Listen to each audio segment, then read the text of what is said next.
ინკუბუსები და სუკუბუსები. დაუვიწყარი სექსის სიზმარში. ერთგვარი სტიქიური არსებები თუ ფსიქოენერგეტიკული პროექციები. ჩემი პრაქტიკის მანძილზე ამ საკითხთან დაკავშირებით ძალიან ბევრი კითხვა დავუსვამთ. და შესაბამისად გადავწყვიტე, რომ ამ ვიდეოში ამ თემასაც შევეხო. ვნება, რომელიც ღამით იღვიძებს. და სხეულში ის არ არის მარტო როგორც ადამიანი. ძველ ფოლკლორში, შუა საუკუნეების გრიმუარებში, კაბალისტურ წიგნებსა და ქრისტიანულ დემონოლოგიაში ხშირად გვხვდება ორი სახის სექსუალური სულიერი არსება: ინკუბუსი და სუკუბუსი. ისინი სწორედ ამ სახელებით არიან ცნობილები და შეიძლება თქვენც გსმენიათ მათ შესახებ, მაგრამ არ დაფიქრებულ ხართ თუ ვინ არიან და რას წარმოადგენენ ისინი. ან ზოგიერთ თქვენგანს განგიცდიათ კიდევაც მათთან ინტიმური კავშირი. მაგრამ მათი არსებობა არ არის მხოლოდ ლეგენდები.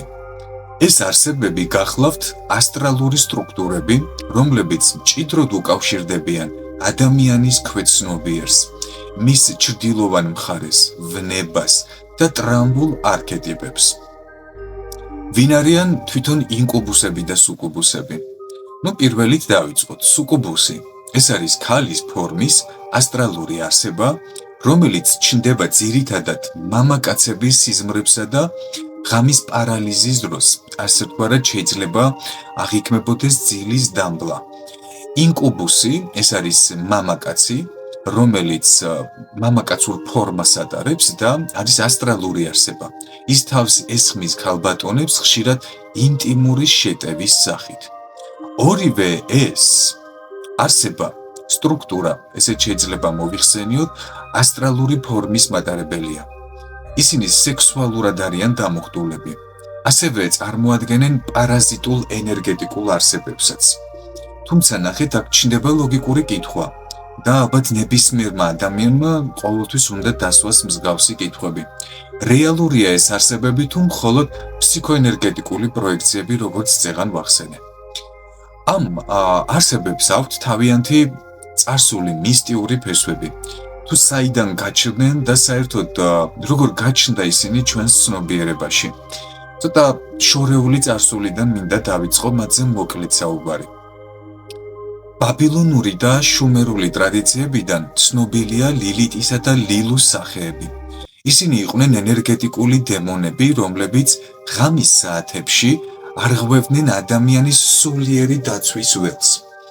ქრისტიანულ წიგნებში ისინი გვხვდებიან როგორც სატანის მსახურნი, რომლებიც მაგალითად ადამიანის სულიერი სიძლიერის გამოცდას ემსახურებოდნენ. ანუ მათი ახსნა განმარტება არის შემდეგნაირი, რომ ისინი ცდიან ადამიანის რწმენას, მის სულიერებასა და სიძლიერეს. გნოსტიციზმსა და კაბალაში კი ისინი განმარტებულნი არიან როგორც დაშლილი ვნების ფრაგმენტები, რომლებიც ცალკეულ შრედ იქმნებიან ადამიანთა დაუკმაყოფილებელი ვნების, შიშის ან ტრამბისგან, რომელიც მათ ქვეცნობიერში ან თუნდაც მათ პროგრამაში ჩაიბეჭდა. ეს შეიძლება იყოს ძალიან ბევრი ჩარჩო პროგრამისგან შემდგარიც კი. მათ აქვთ თავიანთი ენერგეტიკული ბუნება. ნახეთ რას აკეთებენ ისინი. ინკუბუსი და სუკუბუსი იკვებებიან ადამიანის სექსუალური ენერგიის მეშვეობით. სექსუალური ენერგია არ წარმოადგენს მხოლოდ აქტს მამაკაცსა და ქალს შორის. არ არის აუცილებელი, რომ ისინი შეგეხონ. ხშირად მათთან კონტაქტი ხდება შემდეგი ფორმით: სიზმარში, ფარული სექსუალური ხილვების სახით, ძილის პარალიზის დროს მაგალითად. ასევე მოსალოდნელია ეს მოხდეს მედიტაციურ მდგომარეობაში, სადაც ადამიანი ხვდება გაურკვეველ ენერგეტიკულ ველში, რომელსაც ის ვერ აცნობიერებს, ან მისი გაცნობიერებული შედეგი არ არის. ასევე ძლიერი მარტოობის, უსიყვარულობის, უგრძნობობის ან უარყოფილი ვნების დროს შეიძლება გაჩნდეს. ეს ენერგია თვითონ შთანთქმულია და გამოითხოვება ხშირად არა ტექსტურად პირდაპირი გაგებით. რაც შეეხება ფსიქოლოგიას, ამ საკითხის გარშემო მისი ხედვა გააჩნია, თუ რა შეიძლება იყოს სინამდვილეში ის. პირველ რიგში ეს არსებები სიმბოლოებია ადამიანის დაუმთავრებელი ემოციური მდგომარეობებისა, ტკივილისა, ღალატისა, განცდილი, დესტრუქციული თუნდაც ემოციებისა, რომელიც წარმოშვა დატოვეს სხვა ადამიანებმა მასში. ეს ასევე არის შინაგანი ჩრდილოვანი მხარე, რომელიც დაუკმაყოფილებელი სექსუალურ სურვილებთან შეიძლება იყოს ასოცირებული. ტრამბული გამოცდილებებით, ძალადობა, დამცირება, აკრძალული ფანტაზიები, რომელიც ძალიან ხშირია მშობლების მხრიდან ბავშვების ასაკში, როცა ხდება იდენტობის შესწავლა, გაცნობიერება, საკუთარი ორგანოებისა თუ ფიზიკური სურვილების მოთხოვნილების ჩახშობა. ქვეცნობიერი დანაშაულის გრძნობა, რაც ქმნის ასევე საკუთარ თავში დამსხმელს, თავდამსხმელს, ენერგიის პერსონიფიკაციის სახით. ასეთი ასტრალური ფორმები ხშირად იქმნება იმ პერიოდში ან იმ დროს, როცა ადამიანი სექსუალურად უარყოფს საკუთარ თავში რაიმეს, მერე გადადის ფანტაზიებში და ამ ფანტაზიებს სამწუხაროდ ვერ ავლენს. ასევე გრძნობები, რომლებიც შიგნიდან იწვევს ადამიანში დაღლას და მარტოობაში მყოფი საკუთარ ველს შლის. როგორ შეიძლება გამთავისუფლდეთ ინკუბუსის და სუკუბუსის ზემოქმედებისგან?